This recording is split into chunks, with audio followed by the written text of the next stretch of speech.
Hello and welcome to another episode of 177 Nations of Tasmania. In this episode, my guest is John, who was born in Serbia and migrated with his family at a young age in the late 1950s. In the early 1970s, he moved to Tasmania to study, and after graduating, John became an industrial advocate before eventually starting an import-export business, which he runs still to this day. And he has a really fascinating family background, with some family members holding positions of influence in pre-war Yugoslavia and others later in Tito's communist regime. As you will hear, his grandfather was a strong influence on John, particularly when it came to being an independent thinker and protecting the interests of others. John's also been a past president of the Serb and Yugoslav associations in Tasmania, with the goal to celebrate the culture through dance and food.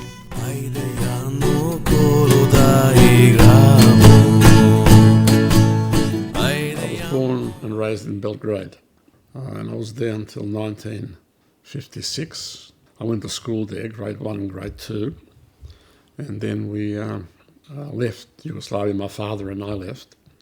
My father got a tourist visa, and we ended up in Vienna, and we stayed there for 18 months. And while we were there, my grandfather came and provided us with money because my father couldn't work. And I repeated grade 2 in Vienna, because I didn't speak any German, and I basically learned German whilst I was there. Eventually my mother joined us, and we came to Australia as refugees in 1958. We got sponsored by some church group, but we had to pay that money back. Mm-hmm. My father had to pay that money back. So in 1958 we arrived in Melbourne and stayed with a friend of my father's, or somebody that was his business associate. And I went to school, and I ended up in grade 4 at the end of the year. So basically, I started grade 3 in Vienna in September of 1958, and came to Australia in November and finished grade 4. And I didn't speak a word of English. Right. And so how much do you remember, like, what are your memories of sort of early years in Belgrade? How much do you remember from that? Well, I remember going around the city. I was fairly independent. I mean, one episode was that I pinched some money from my grandmother and went to the zoo, took a tour to the zoo, and then went to a hotel in the middle of Belgrade called the Majestic, and ordered a meal, had a meal there. Oh, really? A meal was just a sandwich. And I was known there because my grandfather used to take me there, because my grandfather was a general in the old Yugoslav army, and I was called the Little General, so they all knew me there. And eventually I was picked up by a policeman and taken to my father's shop, because apparently they'd send out a search party because I'd been away from home for most of the day, and they were looking for me. So that was an experience that I had that I remember very well. Apart from that, I remember going to school. I remember my teacher. It was a very small school. It was only down the road from where we lived, so I used to walk to school. Mm-hmm. There was no traffic.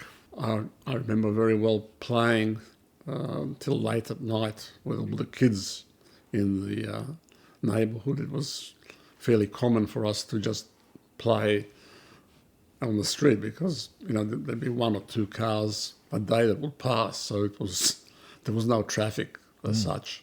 I remember going to the bakery to get bread, which was about a block away from where we lived. And we had a pretty unusual household. My grandfather and my grandmother were separated, but they lived in the same house. Oh, wow. And my mother was trying to always bring them together. They never spoke to each other. It was, when I look back now, it was very strange. And while I was growing up, I spent a lot of time with my grandmother. She used to take me to church. But I also spent a fair bit of time with my grandfather when he was home. Well, that wasn't very often because he used to go and he had a job as a linguist. He spoke 8 languages, and his main occupation was translating books. So he'd normally arrive home around about 8 o'clock. If I didn't like what was happening, like for example, if I didn't like the food that was being cooked that night, I would wait for my grandfather and I would say, "They're not feeding me," and he would take me to the local tavern, which was again a couple of blocks away, and have a grill. I used to really enjoy that, and so I used to take advantage of the fact that my grandfather and my grandmother didn't speak, and she used to actually refer to him as the vampire. Oh, really? So I was able to play one off against the other. Okay. So that's another memory that I have from my childhood. My father's family, my father was the youngest of 13 children, and there was a split in the family. There's half of them were on the left and half of them were on the right.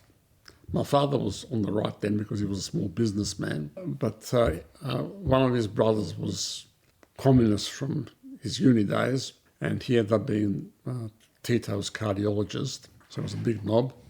His other brother, Milan, he wasn't married. His wife died during the war, and he ended up shacked up with Auntie Hitler, who was a big knob. She was a minister for Interior in Tito's first ministry in 1943. And thanks to her, that my grandfather survived. Because my grandfather was apolitical. He didn't like politicians. He thought they were all scumbags. And he openly criticised them. He criticised the old Yugoslav government before the war. And he was banned from the court, basically, because he said that Yugoslavia was not prepared for the war, that there was a lot of corruption, and that needed to be cleaned up. And so they kept sending him into the country, keeping him away from whatever was happening. Because he was a big knob. During the First World War, he got he's the only doctor that got not one but 2 medals for heroism. The first one that he always talked about was when he swam across the Danube naked and got into the Austrian camp because they were about to invade Serbia, and stole the plans for the invasion and the commander's sword. That's when he got his first Medal of Honor, Medal for Heroism. And during the war, he was captured several times. He was captured by the Italians once at the Salonika front, and he managed to dig out, because he specialised in infectious diseases, so he was able to find, I think, typhoid in all these French occupied offices, and as a consequence, they were all sent back to France. And in recognition of that, he got the Medal of Honor hanging up there. Yeah, wow. So that was a fairly high. And then when the Italians changed sides, he was captured by the Austrians, and he did the same thing for Italian officers. And Emmanuel IV gave him this gold cigarette case for his work. So he was sort of I wouldn't say national hero, but he was well known. Yeah. And he was incorruptible. So that gave him a lot of power to criticise everybody. And that's what he did.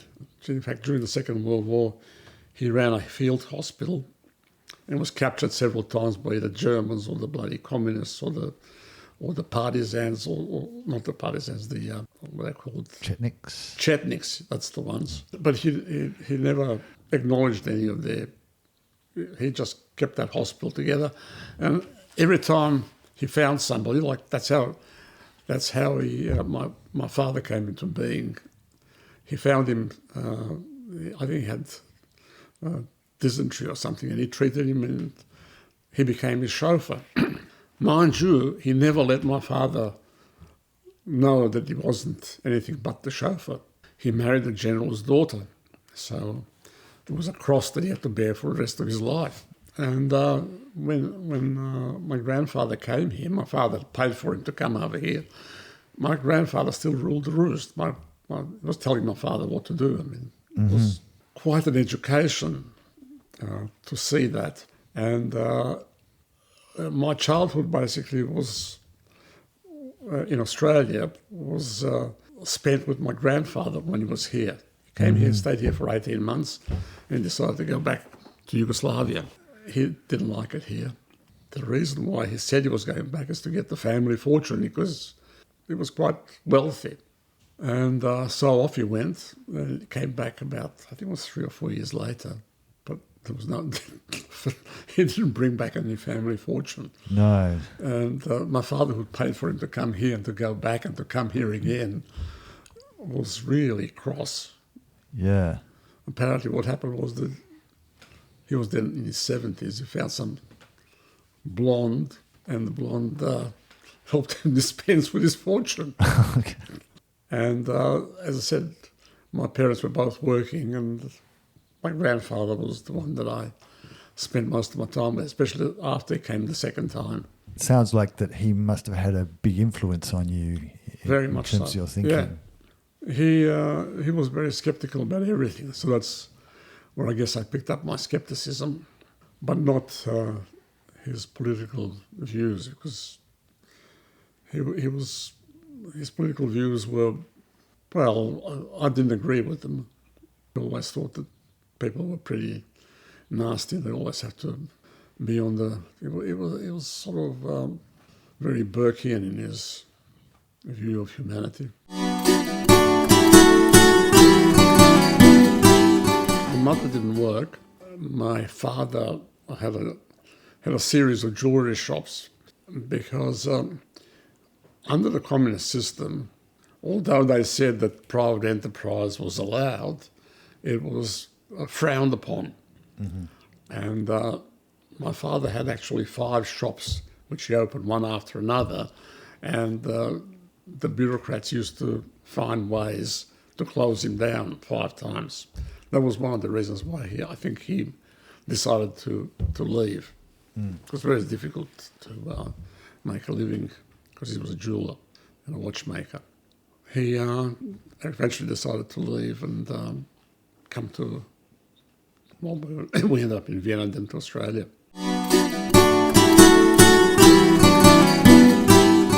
Listening to the stories afterwards, it took a lot of time to arrange to get a passport. It wasn't easy to get a passport. They used to say it took about 18 months for him to arrange to get a passport. I guess from other stories I've heard, sometimes there was a bit of stories had to be made up and excuses to get out of the country. Well, exactly. They used the excuse that I had a deviated septum and I was going to have an operation on my nose. And that was the excuse that was used for him to get the passport. And then when we were in Vienna, there was again the excuse for my mother to be able to leave the country and come. So that was the excuse, my deviated septum, which I still have. I didn't get that operation.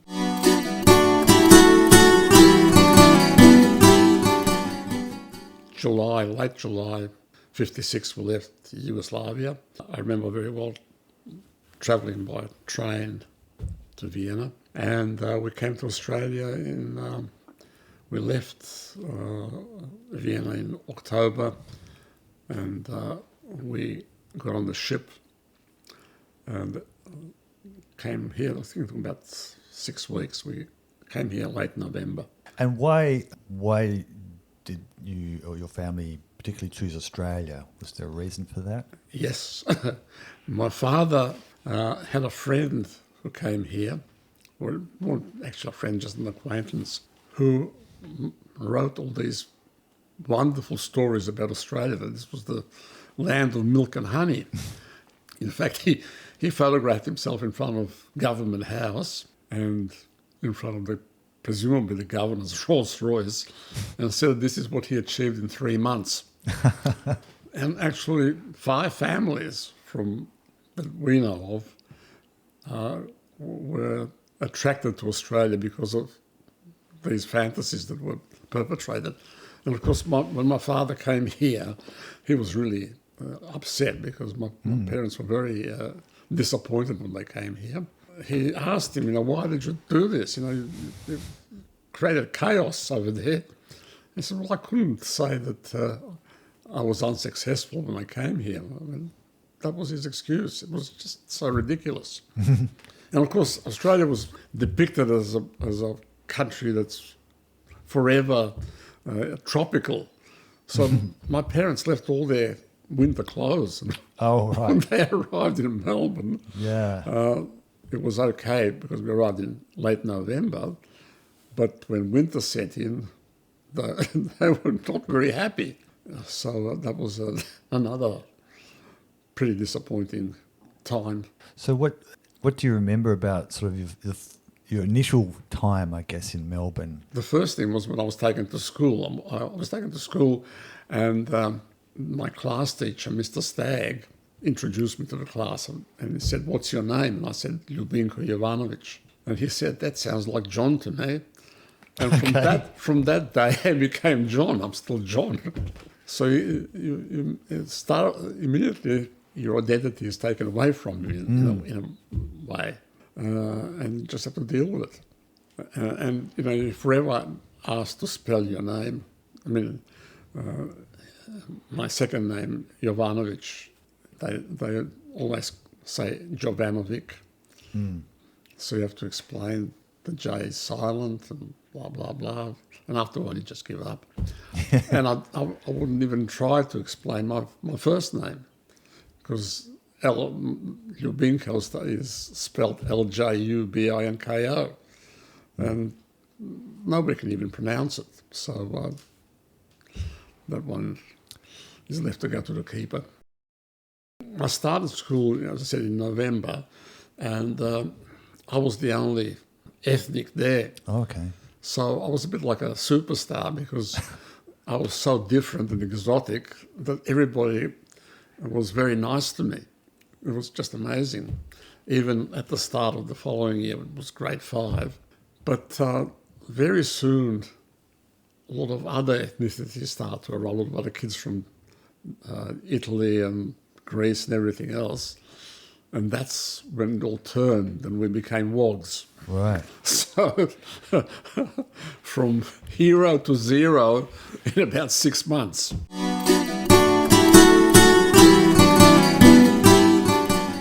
What about your parents? How did they sort of adapt? They found it pretty hard. Well, my mother, especially for my mother, because my grandfather was really well off and had a high position. He was a general in the old Yugoslav army. And before the war, my mother, because my grandfather was a linguist, his main source of income was from his work as a linguist. And his salary, that of a general, which was quite high, was given to my mother as a pocket money from the age of 16, when she started living with him. So her life was quite glamorous. She used to travel all around the European capitals and buy her clothes over there and mix with a hoi polloi. In fact, she attended a finishing school in Rome where you learned how to eat with 16 knives and forks and all this sort of stuff. Okay. So that was her experience before the war. And when she came over here, well, we had to earn a living, and she ended up working in a zip factory. Right. As a factory worker. So that was a big come down, and it was very difficult for her. I think that she found it very, very hard. My father, fortunately, because of his skill, he got a job in the Weather Bureau. Right. And he was selected to go and install the first cyclone radar in Queensland, in Kununurra. And the Australian people, his workmates, were really proud of him because the radar was sent in from England and they thought that the colonials wouldn't know how to do it. They deliberately didn't send a book of instructions with it. And they were very surprised when they came here. The bloody thing was installed. So my father got a lot of kudos from this. He worked in the Weather Bureau for 10 years.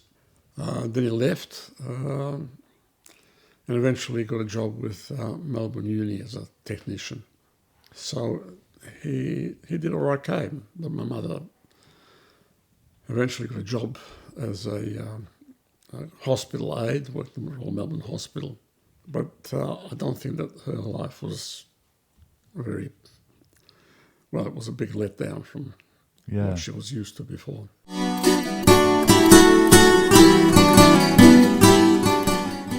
had these friends who lived in Wodonga. They had a big service station in Wodonga. And we used to travel every weekend over there. And there was a big social gathering there every weekend. So my life in the early 60s, from about 61 to probably 66, 67, was going to Wodonga every weekend. And my father would party with the other crowd, and he'd always drink too much. And I'd be obliged to drive us back to Melbourne. Oh, right. So from about the age of 13, I used to drive from Wodonga to Melbourne. Because that's quite a drive, really. It is. It was 300 k's. So that was part of our social life. And were they other migrants or? Yeah, they were. Yeah. It was interesting how they saw Australia. They were very friendly with the other, with the Australian community there. But the old people, the old migrants, never sort of managed to get involved with the Australian community. They still lived back in bloody Serbia or 50 years ago. And they were very derogatory towards Australians. Yeah, right. They used to refer to Australians as kangaroos.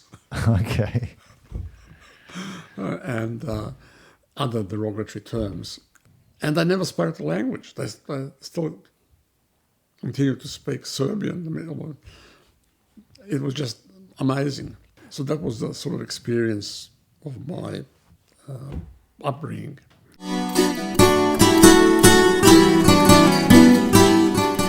I was always able to write well. I wouldn't say an ambition, but just an inkling of being a journalist. Because I used to write to the papers. From a very early age, I used to write letters to the editor, and I've got a whole heap of those on various subjects. And I still do. So I think that in some respects I missed my career opportunity. But I'm just interested to know how did that start? Like, you've obviously been doing that for a long time. Was there something that sort of prompted you to start writing letters? Probably in my later years in high school, I remember reading about Asian history and the way the Chinese were treated by the British. That really got up my nose, particularly the Opium Wars, where the British insisted on selling opium to China at the point of a gun. And I thought that was fairly unjust, and the Americans opening up Japan at the point of a gun. So I suppose that social consciousness developed at that stage, and my thinking evolved from that, the way people are treated and the way power is exercised. What brought you to Tasmania you came from Melbourne, I guess. What was the story behind that, I guess? Well, I had a row with my parents. They were always telling me what to do and how to do it. Mm-hmm. So I said, well, bugger it, I'm leaving home. So I left home, and I was really angry, so I never told anybody. How old were you at this time? I was 19. It was 1968. I left home on the 20th of July, 1968.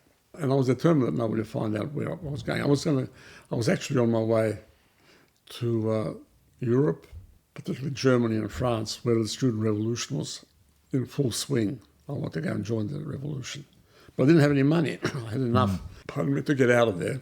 So I remember going to the train station in Melbourne, Spencer Street, tossed a coin, decided we were going to go north or west. And it came west, so I went to Adelaide. I stayed in Adelaide for about a week or two, no, actually longer, about 3 weeks. And I got a job in a glass factory, and I earned enough money then to go to, because I heard about all the work in West Australia, can earn big money. I was there till October 68 to nearly October 69 when I went back to Melbourne. I went back to Melbourne, got a job. My parents were overjoyed to see me, of course. I got a job with SEC, the gas company. Worked there for about 12 months. And my mother, I wanted to go back to Europe, but my mother begged me to go to university. But I couldn't get into university because my marks weren't good enough in Melbourne. So I wrote to a couple of universities around Australia, and I got accepted in Flinders and in Hobart. And I thought I'd do a year in Hobart and then get back to Melbourne. So I came to Hobart. I met my wife at uni, my wife-to-be, and that was it. I stayed in Tassie. That's how I came to be in Tassie. And what did you study here? I started off with economics. Then I went and did economics in the arts faculty. It was easier to pass. And then I did law and administration. I was at uni for 6 years. I got an arts degree, but I was mainly interested in being on the SRC and being in politics. So how did you get involved in that? I just stood for election and got elected. It was a great life. That was the best years of my life. But what prompted you to run for election? Was there any particular... Because before I came here, I got involved in the campaign to elect Moss Cass in Maribyrnong. And I was hoping that Whitlam would get in 69, but he just missed out. So I got into the Labor Party and I was right in there, waving the red flag. So it was a very exciting time. And what are maybe your strongest memories from being on the SRC at university? What were some of the issues that were kind of hot topics at the time? The big topic was the road, the road between the Union Building and the university, and the protests and sitting on the road and burning cars and everything else. At the SRC, that was the issue, and also the Vietnam War. We used to protest against the Vietnam War. What did you do once you graduated? Well, when I graduated in 75, I wanted to stay on at uni. So I had to find an excuse to stay on at uni. So I decided to do law, and to justify doing law, I said I want to be an industrial advocate. And I think the dean or whoever it was at uni said, well, there's a job here. He pointed out a job, Royal Nurses Federation, they want an industrial advocate, and there's no requirement for a degree. I said, why don't you apply for that job? And I thought, shit, all right, I'll apply for the job. So I went for the interview, and they were offering a salary of 6,500, I think.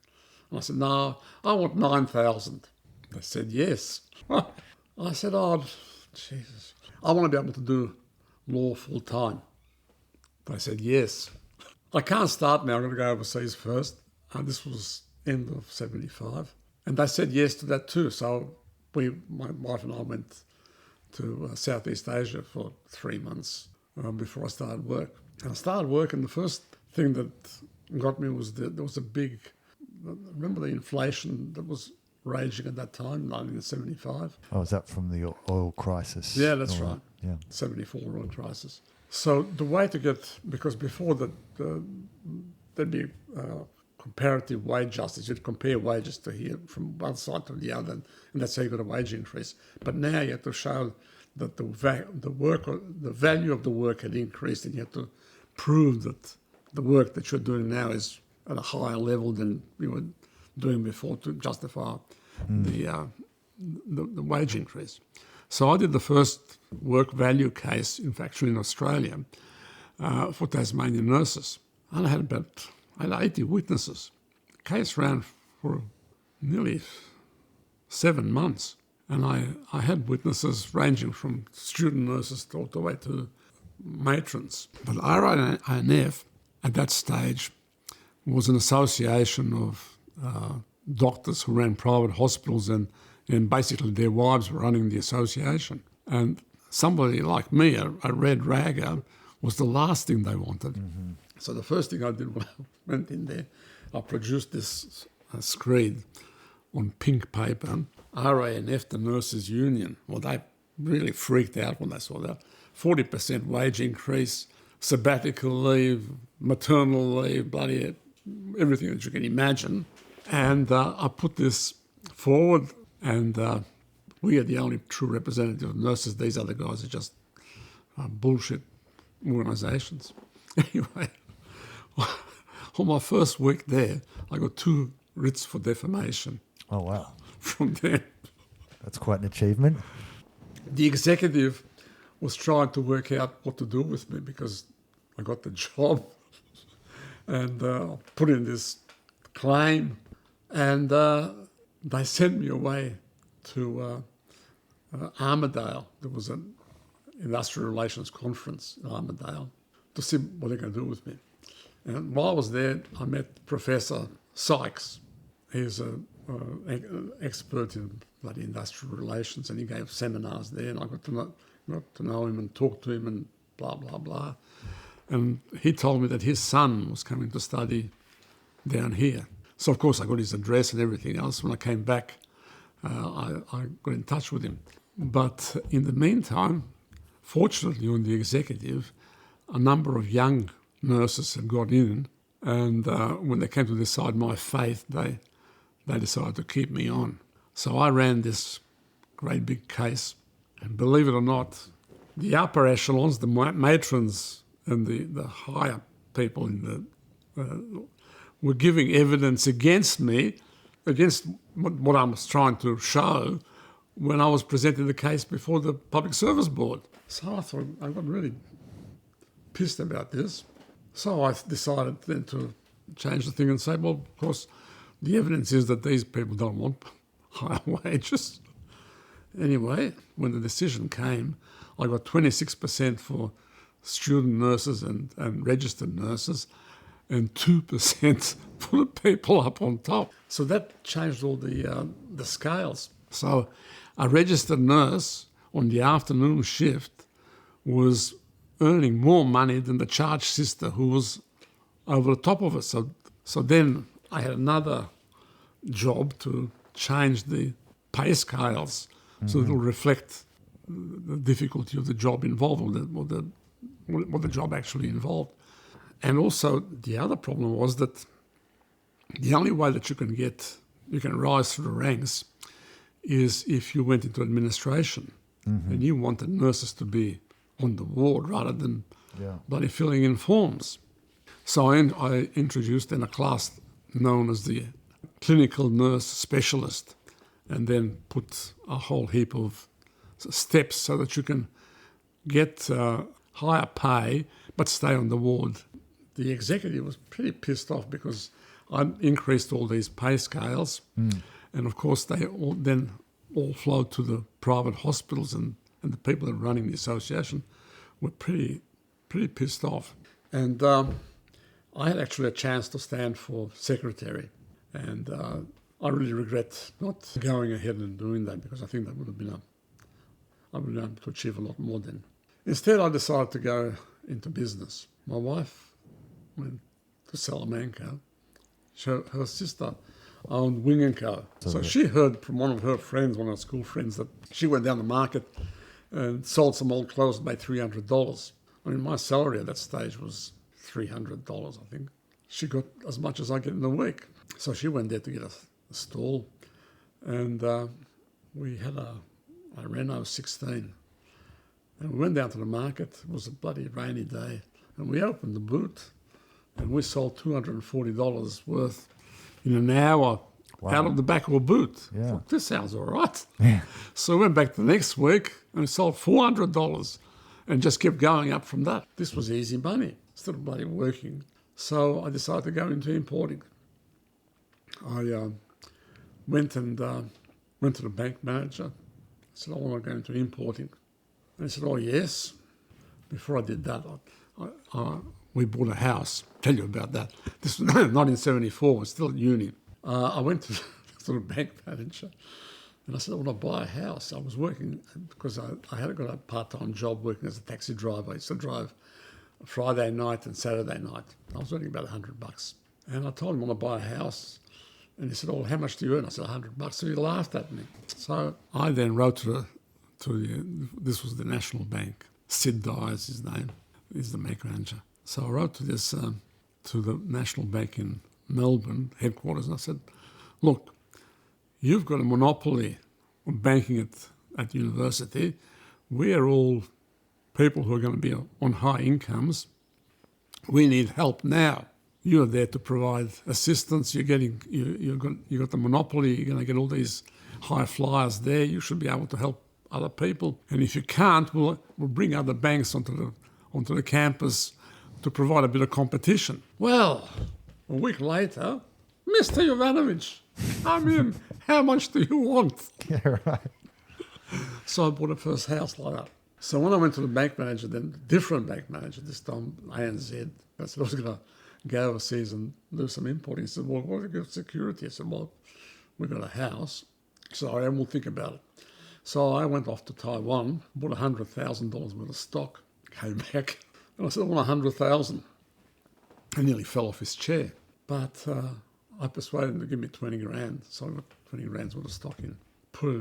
Got a van, put it in the van, went around the state and started selling. This was baskets, caneware and stuff. So that's how I started that business.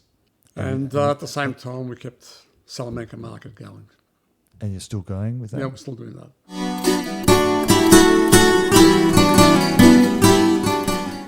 Also in 85, Keating made that famous announcement, Australia's going to become a banana republic. Mm-hmm. Now, I used to buy my stuff on 90-day bills, which means that I'd buy my stuff and I'd have 90 days to pay for it. It was in US dollars. Of course, 90 days came up. Keating made that announcement and the Australian dollar went... So 1985, even though we just bought the building, we'd done very well and we came to pay for the stock, we made no profit that year. We just managed to cover our ass. So that has been the case with business ever since. And then throughout the 90s, it was always a struggle. We eventually borrowed against that building because bloody kids were sending it to friends. And that was another crazy situation. My daughter got a scholarship from friends and only had to pay half the fees. Well, afterwards, we couldn't send the other two kids to bloody public school and her to private school. We had to keep sending the other two to bloody private schools. It cost a fucking arm and a leg. Yeah, because it's Friends is the most expensive school in Yes, Hobart, isn't it? yes. Anyway, our debt went up into the stratosphere. At one stage, we got $750,000. Ooh. And the Commonwealth Bank, whom we had a commercial bill, one day came to my wife's office, because my wife had an office upstairs. She had a legal practice on the first floor of the building. And the guy came in. So I'm from the high-risk department. He was talking to my wife about how they're going out of commercial property. This was 96, another really bad time. Property prices were going to the bloody bottom. And we'd like to get our money back from this. And I walked in at that stage and said, well, yeah, you want money back? Well, give us $150,000 off and we'll see what we can do. And my wife said, you're bloody mad, we're never going to give you $150,000 off. And rings back a week later and said, well, yeah, okay, we'll give you the money. You can settle before Christmas. And she then ran around to see if we could raise the money.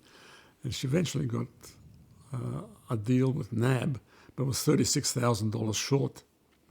So I rang the bank again and said, we can do it, but you've got to give us another $36,000 off. And he said yes. So we escaped again. Now things are a lot better. It was a pretty edgy time.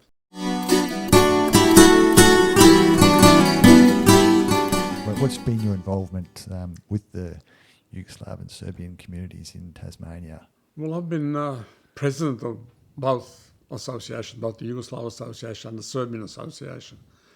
My involvement was to try and get the people together to basically enjoy our culture, which is mainly our food, and to have fun and have dances and basically enjoy ourselves and not get involved in whatever's happening over there. I mean, it's okay to know what's happening over there, but be interested spectators rather than active participants. That's how I saw our role.